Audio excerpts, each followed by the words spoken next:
हामी चाहिँ यात्रामा निरन्तर अगाडि बढ्ने क्रममा छौँ। अब यहाँबाट चाहिँ मिनी गेट वाल सकेर माथि बाटोहरू छ। बाटोमा हिँड्दै जान चाहिँ कति कति सिँढी छ भने कतिको चाहिँ यत्तिकै बाटो छ। अनि मैले चाहिँ बाटोमा फुल टिपेर मिसाइदिएँ। मिसी खुसी हुनुभयो। अनि हामी दुवैजनाले त्यसपछि फुल टाउकोमा लगायौँ। अनि हामी निरन्तर हिँड्दै थियौँ। अनि के गर्ने त भनेर चारजना साथीहरूले चाहिँ मिलेर भिडियो बनायौँ बाटोमा। अनि चाहिँ हाम्रो सरले चाहिँ राम्रो क्याटअप गर्नुभयो। क्याटअप गरेर हामीलाई हँसाउनु भयो यहाँ।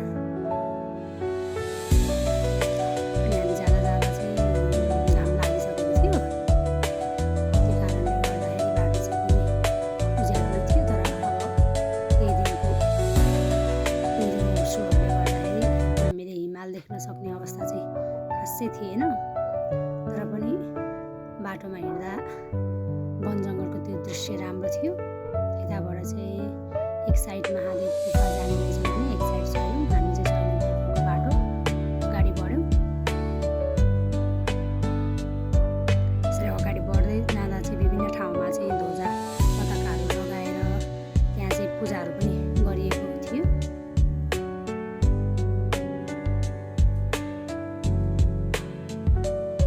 जङ्गल पनि अरूभन्दा फरक थियो। अब यहाँबाट चाहिँ हामी ठ्याक्कै सैलुङको तल्लो फेदमा पुग्यौँ, जहाँबाट चाहिँ सैलुङको देख्न सकिन्थ्यो र थुम्कै थुम्का सुरु हुन्थ्यो।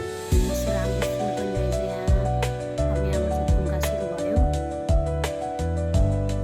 सूर्यले चाहिँ हामीलाई पछि पछि पछ्याइरहेको थियो। हामी चाहिँ हिँड्दै हिँड्दै अगाडि जाँदै थियौँ। जाँदै गर्दा चाहिँ मैले बिचमा कुराकानी गरेँ हाम्रो साथीहरूसँग। त्यसपछि एकछिन रमाएँ यहाँ। आफूले भिडियो पनि बनाएँ। गाइज हामी यतिखेर कहाँ छौँ?